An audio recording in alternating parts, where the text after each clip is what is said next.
to our students, to the faculty and staff, alumni, neighbors, and friends. And a special greeting to the high school principals who are with us this evening. Special welcome to you. To everybody, welcome to Marianopolis. De la part de la Collège Marianopolis, je souhaite la bienvenue à nos étudiants, à nos professeurs et employés, à nos diplômés et à nos amis et voisins. Merci d'être parmi nous ce soir.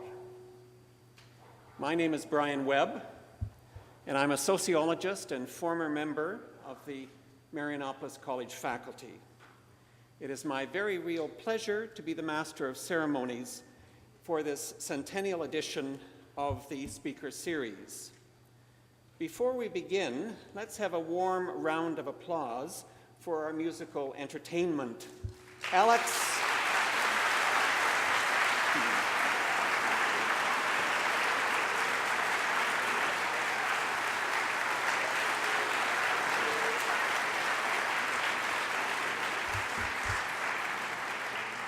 They're called Alex and the Pomeranian Express, and we look forward to seeing them at the Jazz Festival. A gentle reminder to everybody to please turn off your cell phone and any other electronic gadgets that you might have with you, and please refrain from taking pictures using a flash. And as always, thank you for your cooperation. As you may know, 2008 marked the 100th anniversary of the foundation of Marianopolis College. Over this century, the college has adapted to the needs of a changing Quebec society and has done so with creativity and enthusiasm, but never losing sight of its commitment to excellence in education and its emphasis on human values and social justice. With this series, we have partnered with 5 of the leading universities in the province to bring you renowned experts on a variety of interesting, challenging, and socially relevant topics. This lecture series is very much in the Marianopolis tradition.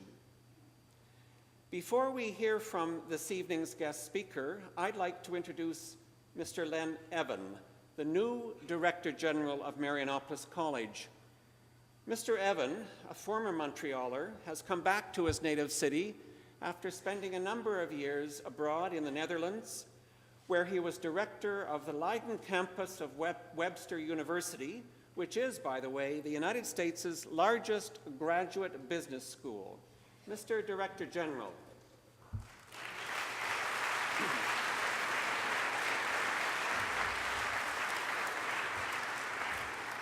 Thank you, Brian. Bonsoir et bienvenue à tout le monde. Good evening. It is my great pleasure to welcome you here tonight to our second event in our speaker series. Our college is honored by the positive responses we've had from all our university partners to look at important and often controversial issues and present them to our community. As our students move via Marianopolis College from the secondary to the university levels, we have the responsibility to broaden their minds and expose them to world issues. We need to expand their perspective beyond their current comfort zones. After all, these young people, they will be our global citizens and our future leaders. I'm looking forward to General Dallaire's comments, and thank you for joining us this evening at Marianopolis. And back to Brian Webb.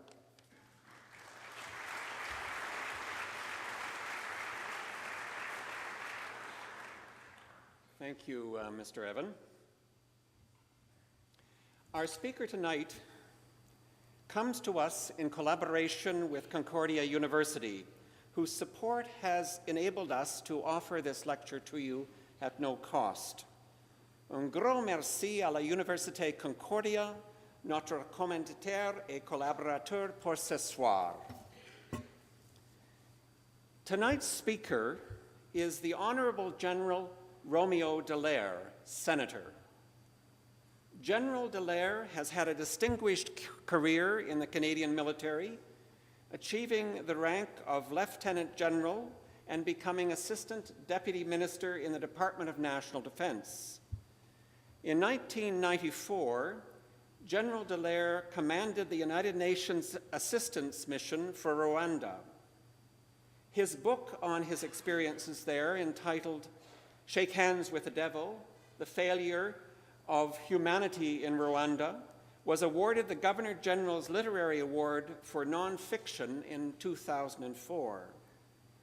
He has garnered numerous international literary awards, and the book was the basis of a full-length feature film released in 2007. In 2005, General Dallaire was appointed to the Senate of Canada, where he has been active and vocal in the many national and international issues of human rights and social justice. Senator Dallaire has received numerous honors and awards, including Officer of the Order of Canada, Grand Officer of the National Order of Quebec, and in 2006, Senator Dallaire was named Senior Fellow of the Montreal Institute for Genocide and Human Rights Studies at Concordia University. Clearly, General Dallaire is an outstanding Canadian, and for many of us, a true Canadian hero. It is my very great honor and pleasure to present to you, ladies and gentlemen, the Honorable General Romeo Dallaire, Senator.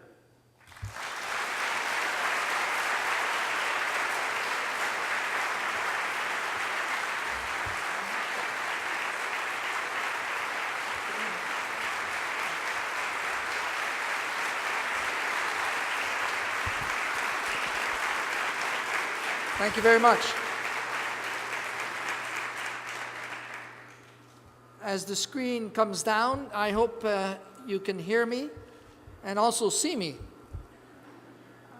I am quite honored to speak this evening in this academic institution and to speak about more than where we are here in our part of this city, and this city part of this province, and this province part of this country, but in fact, speak to you about humanity. And I'm going to speak to you not in my mother tongue, which is Quebecois.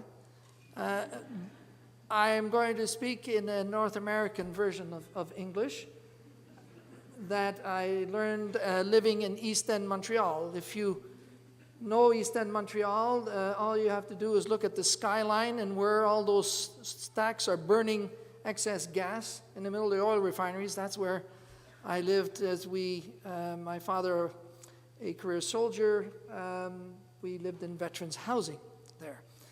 And my mom learned 4 languages when she was in Holland. She was a Dutch war bride, English, French, German, and Dutch. And sometimes we seem to have a problem just learning 2. So you can imagine that countries, some of them recognize the incredible value of learning language. And so to learn English, she sent me to an English Protestant cub pack in East End, Montreal, which was predominantly French-Canadian Catholic.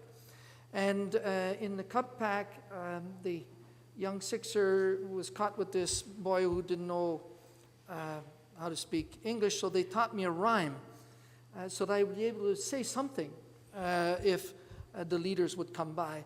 And it's a rhyme, and I learned it in the 50s, and I don't think it offends, and it goes something like this.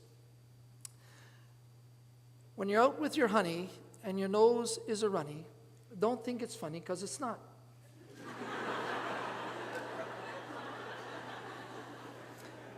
Now, some of you picked that up pretty fast, and others are still working on it. It took me 1.5 years to figure that out. And so, ladies and gentlemen, we're going to talk, and I'm going to move you into a bit of history and into today and into the future. And I'm talking predominantly to the youth of this audience, which I consider those under the age of 30, because in the 60s we never trusted anybody above 30. So 30 is to me a good reference point. And I'm going to speak to you because I think that the generation that is now coming on this horizon in humanity is a very, very unusual generation because it is a globalized generation. It is living a time of revolutions, and it seems to be adapting quite well. And so we can talk about global matters. And we can, I think, engage with you in global matters and realize your impact in that. And so we want to go out and reach beyond our borders. And we want to, in fact, push the envelope of this country and you as individuals in a role of leadership in the world, which might catch some of you a bit by surprise. So I'm not an academic, I'm a soldier, and we're very visual people, and I'm going to use every pedagogical tool I can find, and so I'm going to trust technology, and we're going to move down the road. We're going to go, a bit of history, as I said, we're going to go farther than CNN history, which is last week, and we're going to move into the future. And I think to start this off, it would be wise to start with a great American philosopher who said this after World War II. And he said it because he sort of lost contact with what to expect. Things weren't evolving like before. Much more women were in working place, and there were changes because of the war. And I would contend that this is even more pertinent today than it was then. And one of the reasons is that the future is a lot closer than it was then. When I graduated from military college, as I noticed there are cadets here from my old college this evening, in 1969, an older senior officer had asked me, well, what do you want to do with your career? And to me, that meant, that's at least 2 decades down the road when I'm old, at 45 or something. And to me, I had time to figure that out. Well, ladies and gentlemen, today your future is not 20 years down the road. Your future is 5, 6, 7 years down the road. Because you are in an era not of change or even sometimes reform, but in fact in an era of revolutions. And so if you got a retired general talking about revolutions, don't worry too much about it. If you see colonels in uniform talking about revolutions, you throw them in jail right away. I think there are 3 great revolutions. This is not a scientific sort of analysis. This is a gut feel analysis. I think the overwhelming revolution is the information age revolution, in which we can literally talk to the whole of humanity. We can actually communicate with the whole of humanity. We can actually make the globe be as small as what the astronauts describe it, and we see as this very fragile bluish ball in the vastness of the universe. Today, the globe is not big. It is approachable. When my son plays on the computer with a kid in Moscow and another one in Rio, to him, they're next door. There is no boundaries as such. The globe is small. Humanity is not something that's impossible to comprehend. It's touchable. And the revolution of information, which we're just starting, is going to bring us significant capabilities where the biomechanical interfacing, which will come within the next 20 to 25 years, is going to leap us to the extent where we're going to have to figure out a better way of taking decisions, because our method of deductive reasoning is going to be just too slow. It won't maximize what's there. You are at the start of this extraordinary revolution, which will, in fact, envelop how we actually live, our way of life. The second dimension of the revolutions is the environment, the actual realization that there's got to be a sort of communion between humanity and the planet, because if not, one of the two is not going to survive. And in so doing, my generation is the first one that's going to be held accountable if 4 generations from now they're walking around with oxygen masks or so on. It is a reality that the environment has limitations, and that humanity has got to figure out a way that those limits are maximized but not abused, because humanity is here for a long time, and we want to make sure it can continue to thrive and not survive. The third revolution of our era started really, and now we're getting into a bit of history, at the end of the Cold War in 1989, when the scenario in the world seemed to have changed. It sort of moved away from being very Eurocentric and everything happening in the old countries. And it was focused there. And the interfacing of the diplomats and the military, it was very much in a balance of the big, big, huge powers. But at the end of the Cold War, that disappeared. And in fact, what happened is that a whole new arena of security appeared. And we're going to talk about that, because that has had a significant influence on humanity.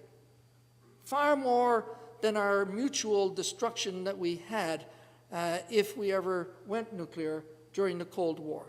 And what of this sort of world order? George Bush said that at the end of the Cold War, said, senior, of course, said we're going to enter a new world order, and peace dividend, and we don't need the militaries and plowshares and all that good stuff, only to discover that maybe we entered a new world disorder. Maybe it's a little more complicated than what was anticipated. Maybe it appeared more unstable than what we hoped. We come to realize, and it's in our face, that 80% of humanity is living in inhuman conditions. And we've got a real ethical problem in as which we say, we the 20% of the haves, that humanity is advancing. We're off to Mars because we mastered technology. But 80% of humanity is living in inhuman conditions. How can we actually say that humanity is advancing? What pretentiousness do we have of knowing that so many of humanity are barely surviving, if they can? We are conscious of that. It's a reality. It's not a reality through empires and colonies. It's a reality of nation states around the globe.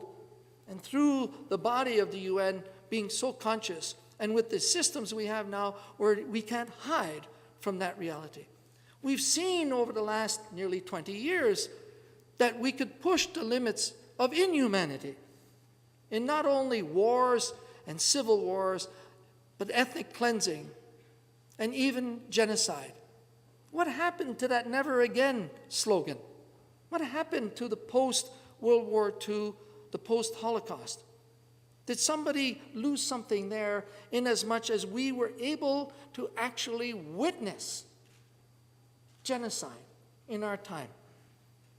It's true that during the Rwandan genocide, the genocide was fighting for airtime with O.J. Simpson and his glove and Tanya Harding trying to kneecap her opposition. But it was there. It was happening. We could see it if we wanted to, and we're conscious of it. We entered also an era of global terrorism. Terrorism that goes beyond just an internal sort of strife, but actually can go global. And in so doing, has created enormous instability and a lot of panic. And we'll touch on that as we move through this. And lastly, in this sort of context, is the fact that we've actually regressed in arenas of giving ourselves an atmosphere of security. We've actually gone out and hired mercenaries. There's something so incredibly pejorative about the term mercenary, and yet we hire them. The United States has hired nearly 30,000 to assist their troops in Iraq. How can you hire people, hire guns? What are their ethical references? What is their ethos? What's their loyalty to the next paycheck? To what extent will they follow the rules of engagements and the mandates? And so we've sort of moved into an era that is not as before. But there is one sort of element that's still out there that catches us by surprise. I don't know how many of you know what a pugwash is. Or, let me put it another way, how many of you know where Pugwash is? It's a very little town in Nova Scotia. I am the patron of the Pugwash Movement, the anti-nuclear movement that started by a person from Nova Scotia who made a fortune in the States called Eaton, who brought in 1957 about 20 of the great nuclear physicists, including the Russians, to try to find a way to get a grip on these nuclear weapons. Well, I was at a high school just south of Winnipeg about 4 years ago when a young student stood up at the question period and said, "General, are there still nuclear weapons?" And I said, well, I think we were demobilizing them and so on. I really don't know how much is still in existence. And he said, well, if there are still nuclear weapons, which is possible by your answer, he said, how come we're worried about plastic bags around town? He said, just a few of those nuclear weapons, if they ever went off, would destroy the whole of the environment. So he says, how can you logically argue the existence of nuclear weapons? And in fact, ladies and gentlemen, over the last 20 years, with no sort of great war out there, we spent nearly $1 trillion in modernizing 27,000 nuclear weapons. They're still there, absolutely obsolete, but modernized, and they are an affront to our human right to security by their mere existence. And so how can we be so bicéphale? On one side, worried about, yes, turning off the lights and keeping clean energy, and on the other side, having the capability of wiping the whole of the surface of the earth. And so when we leap into some of these arguments, like nuclear power, what do you do with the fissile material, which is the tool that is needed to make more nuclear weapons? And where are we going to put it? In a hole somewhere under the permafrost and let the Inuits worry about it? And so we have these sort of disconnects that in fact the young people are quite conscious of. And in fact, the young people, I would suspect, are starting to hold us more to account on that. More to account on what we should be, as an example, as a nation, in these complex and troubled times. What is the role of this country? Where do we fit as one of the leading middle powers of the world? Leading middle powers of the world? No, this is Canada. Nobody knows we're here. When I commanded the whole of the Quebec area in 1995 during the referendum and visited all our hydro capabilities, we didn't even have a World War II commissioner guarding them. A platoon of not very smart people could actually cut the whole of the hydro capabilities going down south. We've built this country with the concept that nobody would ever attack us. We have to fear not. And in fact, it's reinforced by our neighbors at times. How many of you watch American TV and by the by all of a sudden end up with an American weatherman? And you're looking at that map and it shows the United States. And what does it show north of the United States? Nothing. They don't even put Canada there. Nothing. In fact, there are many Americans, I've met some who are very smart people, they're successful people. Particularly, I met this group in Los Angeles a few years back, and they couldn't fathom that there'd be a country north of Vermont. And so we are a leading middle power. Why? Well, because, one, we master technology. We have a strong work ethic. We put this country together in this hostile sort of environment by sweat and work and determination. We don't have a colonial past, and we don't have any imperial designs of subjugating anybody else, but we certainly haven't sorted out the situation with our First Nations and our Aboriginals and our Métis and our Inuit, and that is a scandal in itself, and we're being held accountable in the international courts for that. But we don't want to take on more. We have no desire, and by the by, we have one of our fundamental laws, the Human Rights Charter. And so those give us certain criteria of being able to be a leading middle power in the world, to be one of the players. Well, ladies and gentlemen, we're not the 163rd out of 194 countries in the world. We're part of the 10 most powerful nations in the world. Little Canada. And what Churchill said once is that when nation states acquire power, they also acquire a responsibility towards humanity beyond their borders. And that is something that hasn't necessarily sunk in. And by the by, it hasn't sunk in because we've not necessarily articulated that sort of vision of this country. How many politicians have actually spoken of the vision of this country? They'll speak of our values and our moral references, and they'll speak of our self-interest. But how often do they speak to you, the youth of this country, who's facing the future very soon? How often do they ask you, what do we do with Canada? What's it there for? To take care of us and the few who join us? Is there something more to us that we've been able to create over this time? And so maybe we have acquired a capability, but also a responsibility beyond our borders. But that means you've got to really be conscious of what power base you have.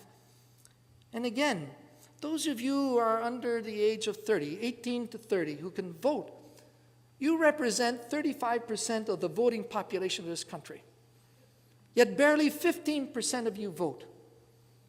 That means those votes have never been tabulated.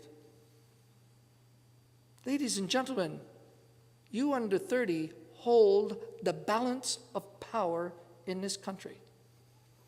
If you coalesced, if you found someone who could articulate that vision at which you would be willing to join in, create your own party, and decided to vote massively in one election, you change the face of politics in this country in one election. But how often have you been inspired to vote?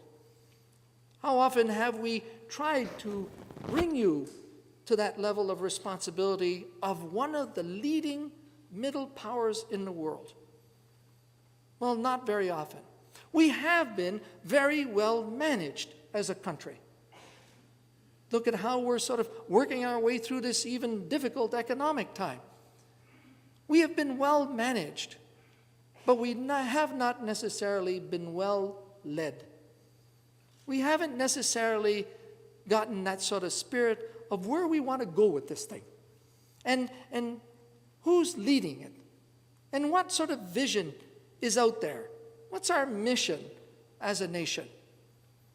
We've got a lot of regionalism, and we want to build our strong regions, and because of the hugeness of the country, that sort of decentralized philosophy makes a lot of sense. But I would say that strong regions in a synergy would in fact make this country even stronger.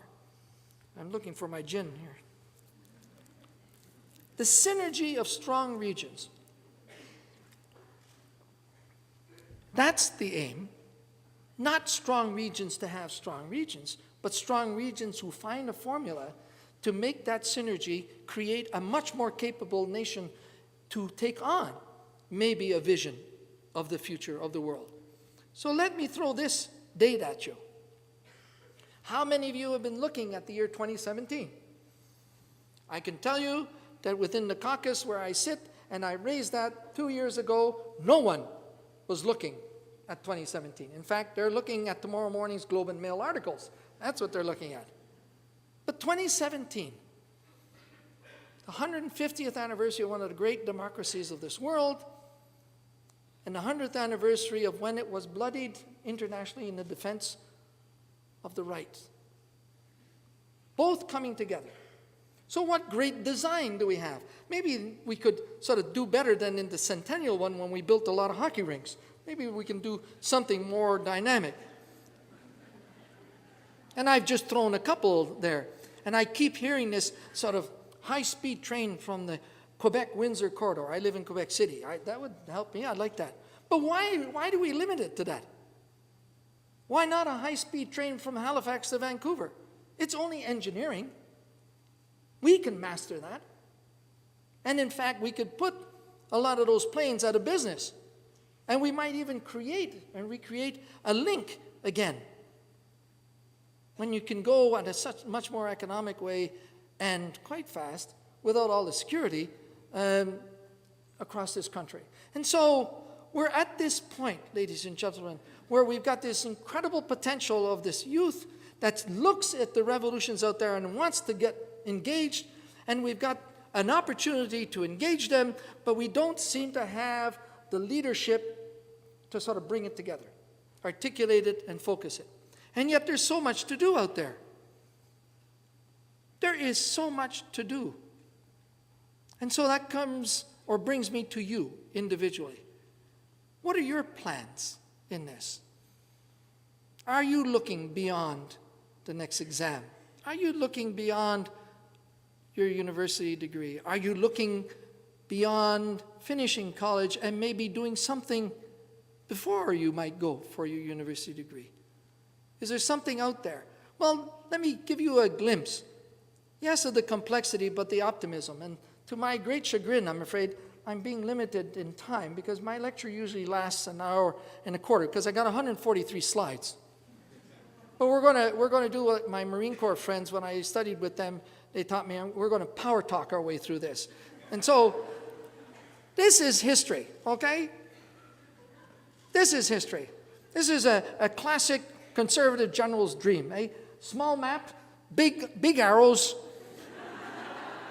a simple plan, eh? It's called the KISS plan. Keep it simple, stupid. And he did a right flanking. And this big burly American general called Schwarzkopf woke up this morning in 1991 and marched and he sort of looked at the sun and he studied the entrails of a pigeon and he said, go. And when he said go, 600,000 men and women with the most modern weaponry, with training and doctrines to maximize them, and with logistics to keep them in the field ad vitam aeternam, took on another big army of about 400,000 with their uniforms and tanks and so on, and they beat each other up. It was classic war. It's called attrition war, and the one left standing wins. Well, that hasn't happened for the last 20 years, except the Gulf War, and in 2003 when the Americans went in again with about 150,000. And by the by, when they defeated that other army, the killing didn't stop. There were still threats. It still was killing and fighting. But you got into a different scenario. You got into a scenario where the corporal who's there with a small group protecting people in a sort of an enclave, the moderate people who are trying to move the system. And up, coming from one angle towards his gate, about 200 meters away, there's this girl in a sort of a dress type thing, and she looks pregnant, and she's running towards him. And the corporal is saying, I wonder if that's a pregnant girl who needs protection, or is she a suicide bomber? If he shoots and kills her, and she was an innocent girl, the whole concept of assisting a nation to building confidence and creating an atmosphere of security is shot. But what if he doesn't shoot? And she is a suicide bomber. She makes it inside, and she's remotely blown up, and a bunch of his buddies and a bunch of civilians are killed. What does the corporal say then? What was the right answer in this one? And so things have no more the classic sort of solutions. But interestingly enough, nor does peace or peacekeeping. The Canadian Army hasn't been doing peacekeeping in the last nearly 20 years. We've been in war zones, civil war zones, humanitarian disasters, attempting to protect people or establish atmospheres of security. Classic peacekeeping of the blue beret with the short pants and a baseball bat and no red card or no penalty box, observing and reporting, became ineffective very rapidly. That was my mission. How many hundreds of thousands are supposed to die before we get engaged, before we stop protecting? And so we're in a very interesting, complex time frame. A complex time frame for us as a country. Shifting gears between what used to be classic war and what we knew, and what used to be peacekeeping and what we knew. We seem to be in everything in between, from Haiti to Afghanistan. But some of this stuff gets pretty close to home. And some of this stuff is not necessarily clearly resolvable. In fact, we can see panic. We did panic after 9/11. We did panic. And in so doing, we put at risk a lot of the fundamental premises upon which we've built our nations. We've fiddled with human rights. We permitted torture. How do you control torture? Right? You allow pulling out fingernails but not toenails? We fiddled with civil liberties, the Patriot Act and our version of that. We fiddled with conventions, Guantanamo Bay, child soldiers still in jail.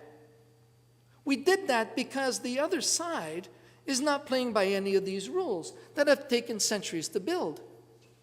They don't care about any of this. And so it seemingly the only way to protect ourselves was in fact to go down that similar route. And we've had a major shift away from that with the last election in the United States. The greatest democracy. Imagine that country shifting gears from that hard right side to a more central position with a person who was unimaginably possible to become a president. And they did it without killing anybody, without riots. It is a great example of democracy. And so that risk it had faced and brought us in it created scenarios in which we were going down the wrong road. The day after 9/11, our American friends called up and said, we're going to build Fortress North America. We won't let anybody in who's got a black mustache. We'll build a police state. Then we're sure we're going to be secure. I don't think that was the aim, and that's not the solution. But we discovered, however, in this time frame, that the old solutions simply are not working.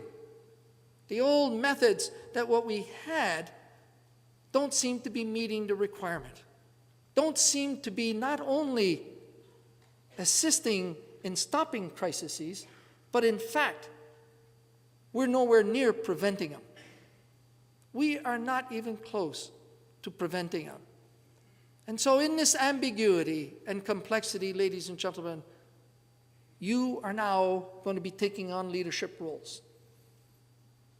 And in that leadership role, you need a lot more depth and breadth than we did, because it can't be solved by soldiers alone or diplomats alone or humanitarians alone.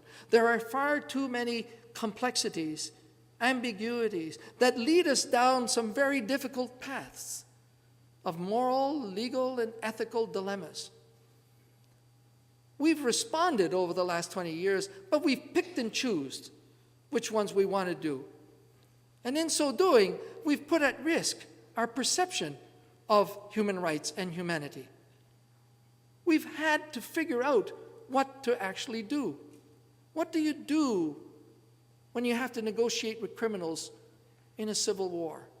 What do you do when in fact we let sovereignty override solutions? We'll let leaders massively destroy their own people.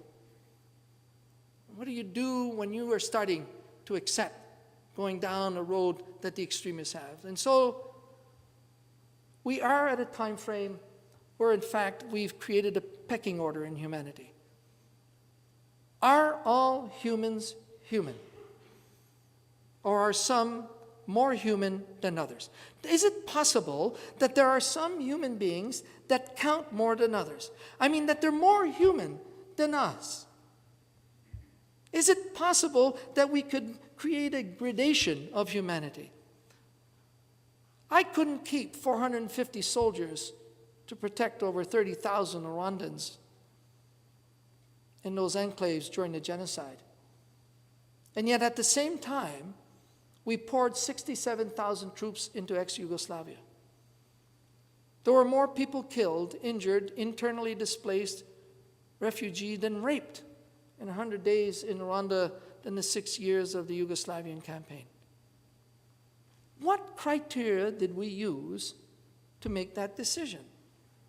What references did we use in order to establish where we're going and where we don't want to go? And what was the impact of those decisions? For at times, we really didn't decide. We didn't act. Well, ladies and gentlemen, in this era, inaction is an action. Inaction is a tacit agreement. And so we've seen the impact of the massive abuses of human rights, not in the few hundreds or thousands, but in the millions. Not only were 800,000 slaughtered, deliberately according to a plan that we knew, but 3.9 million people were internally displaced and refugeed and died by the thousands of cholera and so on.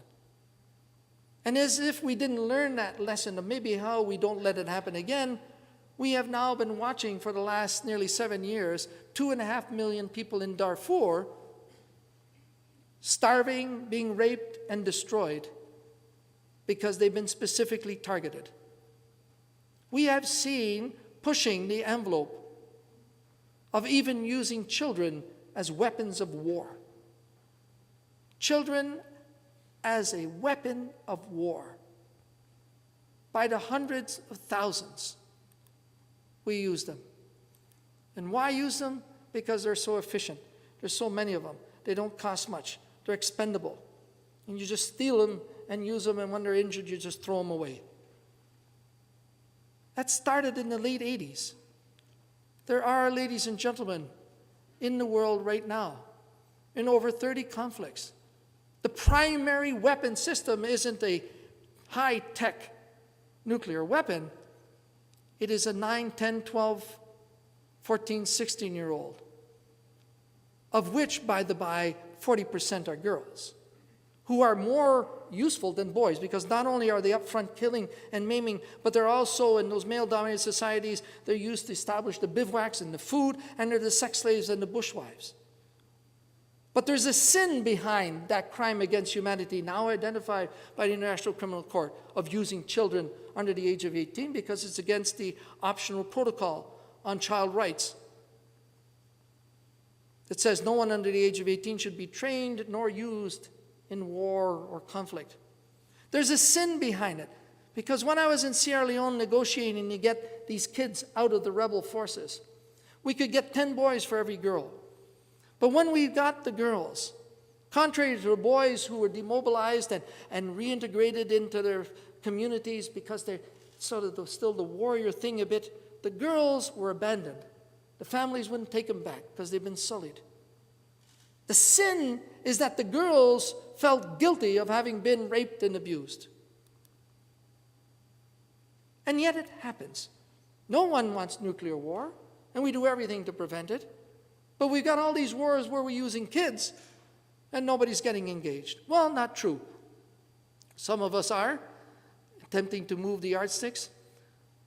But because of time, as I'm looking at my computer here, let me sort of ebb this presentation with this group, this gang, the non-government organizations. The non-government organizations, the NGOs, who fundamentally are based on human rights. They cover every dimension of humanity. They're there by the thousands. Every dimension. 3 guys appeared in my office one day with those red noses on. And I said, "Who are you clowns?" And he said, "That's right. We are clowns without borders." I couldn't believe it. I said, "What do you do?" They said, "We go into refugee camps and internally displaced camps, and we teach children games. We teach them how to laugh. We teach them how to survive." Ladies and gentlemen, join the NGOs. Go out there. Get your boots dirty. Smell, touch, hear, taste. Feel the pulse of what is happening to 80% of humanity. Bring that back. And in your passion for humanity, shift gears of this country. Rebuild the diplomats. Rebuild the international development. Rebuild our willingness to protect, our responsibility to protect, and go beyond just trying to survive what's out there, and hopefully nobody will find us, or build a wall and isolate ourselves as we seem to get from our leadership so often. Why not go to the source of the rage out there that we've seen from the Muslim world and can happen from the African world, and attenuate it there. Get engaged. Get engaged by just getting a computer to one small village or somewhere overseas with a solar panel and being able to link up and talk to your peers. Look at them through Skype. Exchange with your peers, because your peers are being massively abused in so many places, and they seek only to have the opportunity to live, to not just survive, but to live. And you can do that. You have that power. You are in a country that has that power. We fundamentally recognize that all humans are human, that not one of us is more human than the other. Thank you very much.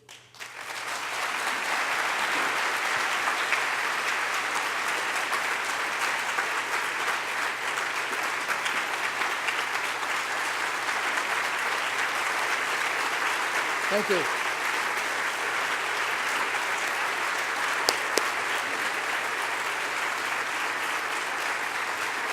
Thank you very much. Now, thank you.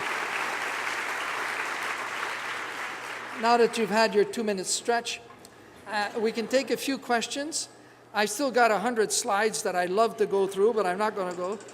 This is something I've been working with Dr. Chalk at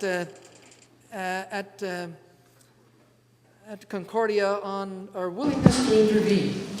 We studied Rwanda and Kosovo and Americans and Canadians. And why didn't we go to Kosovo and why didn't we go to Rwanda? And quite a good study that we published recently. But let's have some questions. Who is the dedicated or designated student who has a question? You, sir. Senator Dallaire, my name is Alusimba, and I'm a friend of Ishmael Bier. I'm also from Sierra Leone. Actually, I live in Montreal. I'm a Concordia student. As I mentioned, I was born in Sierra Leone, and Ishmael is quite a friend of mine. And I think he partnered with you with the CSI. Yes. And I was supposed to be in a conference in Calgary, but unfortunately I couldn't make it. Sorry about that. My question is, recently I was very disturbed by the Canadian government using the terminology instead of child soldiers, making it children in armed conflict. And I can tell you I received over 500 emails, people asking me my reaction to that, but I couldn't do anything. I was just wondering, you know, when I went to Sierra Leone and I saw, because that's my country where I was born, and that's, as a former child soldier, I can understand really living in this country and going back. But the thing is, this is my new country. I consider Canada. I'm a Canadian citizen now. But the thing is, there's nothing we talk about here in this country to help countries like Sierra Leone, or the Canadian government keeps playing politics, changing the words from child soldiers to children in armed conflict, which I get really kind of frustrated with. What's your opinion on that? Thank you for the short questions. and I hope we see you with Ishmael Investment Group with the Child Soldier Initiative project that we're working on to eradicate the use of child soldiers, in fact. And what do I think about the Canadian government changing the terminology from child soldiers to terms like war-affected children and so on? I think it's nothing less than disgusting. I stood up yesterday in the Senate and asked a question of the government leader in the Senate and asked why they changed that. What were the criteria for changing that? To which there was no answer except, well, some people don't believe that the term child soldier is appropriate for what is happening to children in these contexts. And then I said, why is it that we permit a child soldier to be rotting in Guantanamo Bay when they should bring him back here, rehabilitate and reintegrate? It's because we don't like the politics of his family? He was 15 and he got sucked into doing what he did. The Sierra Leone International Tribunal, one of the judges was an ex-Judge Advocate General of Canadian Forces, General Boutet. And the prosecutor in Sierra Leone made it quite clear that you cannot prosecute youth, children under the age of 18, for actions done in conflict where they were influenced and under duress used, or the situation created that they felt they had to defend themselves and hold them accountable in courts. I think it is incredibly wrong as a principle for a country that, by the by, was a leading country in establishing the optional protocol for child rights, which said no one under 18, that got approved in the UN in the year 2000. We led it, and we're backing away from it. So there is a disconnect, and I am still amazed at how it can happen, and there's not an uproar. Even the term humanitarian law has been dropped. I mean, the law of armed conflict, humanitarian, that's established. These are international criteria. We helped the Rome Statute come about that created the International Criminal Court so that we can bring to justice and stop impunity these people who massively abuse the human rights of their own people. And we're now even fighting the fundamental terminologies of those laws. So when I was in Washington lobbying, from congressmen and senators, the first question I got from that is, what's exactly going on in Canada? To which I tried to give them a candid, non-political answer. So it's a problem, and I hope people will hold other people accountable for creating that problem. Let's take another question. That was my short answer to your short answer. Thank you very much. Good evening. Thank you very much for your words. I do want to be engaged, and the thorn in my heart is the Palestinian-Israeli tragedy. And I was wondering if you have any advice on where to start, if that's the area that... Yeah. I was invited, I was just telling Professor Chalk that I had been invited to be part of the three-person team to do the investigation in the recent Gaza conflict. And I refused to join it because at the time the mandate said that they were only going to look at the Israeli forces. And as a soldier, you can't do that. However, you've got a real problem, right?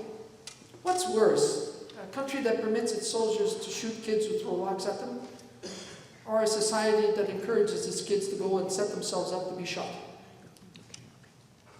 It is absolutely crucial to the advancement of humanity that the Middle East be resolved. This is not something that we can bypass. It is crucial. The heart of the evolution of humanity in that area. And so, brilliant minds and hopefully very generous statesmen, not politicians, statesmen, will come to the forefront and bring innovative solutions. And that, as a humble soldier, is as far as I can go. I can take only one more question because I'm supposed to be out of here already 5 minutes ago. And they're going to throw me out. Yeah, okay. Go ahead. I was wondering how you would propose we hold multi-billion companies accountable for the profit they make over child workers in sweatshops and our diamonds that we get from that sort of thing, or Nestle or Similac, or taking advantage of children, mothers who should essentially be breastfeeding but are feeding formula with water that they can't mix because they don't have access to drinkable water. How do you... About the drugs that should be already sent over there? Tritherapy and what about them as child soldiers? And what about the women being raped in Darfur by the thousands and thousands? And companies still making a profit by selling oil and arms and so on. Well, I think it's quite simple to create an ethical environment for industry.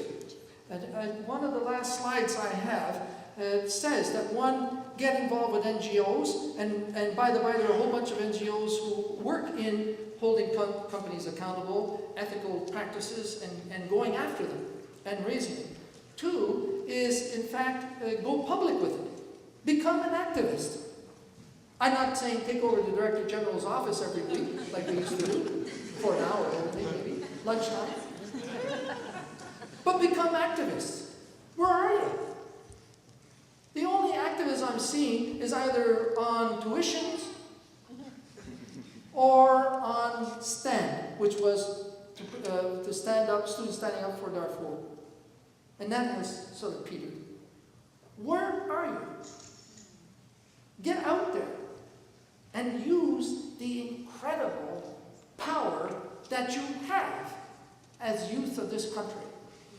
And kick butt. End by the following. I don't think there's a better time to serve in uniform or in humanitarian work, development work, or in the diplomatic corps than now, because the missions are just. Assisting nation states, bringing nascent democracies, rule of law, good governance, human rights, gender equality, those are fundamental out there.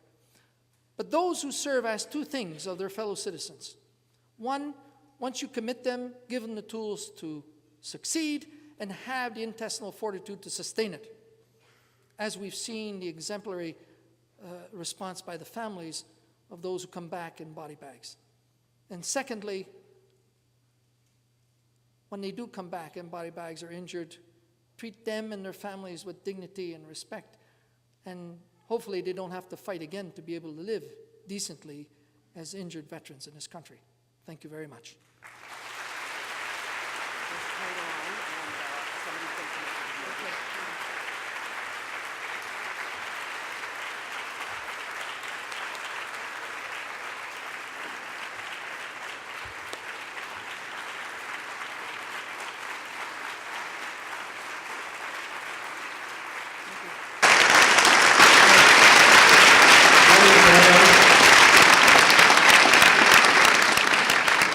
I think the response of the audience this evening gives you some small indication of the inspiration of your remarks to us this evening, and we thank you from the bottom of our hearts. I would now like to call on one of our students, Ms. Nadia Kardri, who is in the Feed the Children Club, who will formally thank you. On behalf of Marianopolis College, its student body, and all of our neighbors and friends, thank you so much for coming here this evening to discuss the realities of our world and what youth can do to take action on global issues. Your words and your actions are truly inspirational to us all, so please accept this small token of our appreciation. Thank you very much. Thank you, young lady. And I wish you well. Okay. Thank you very much.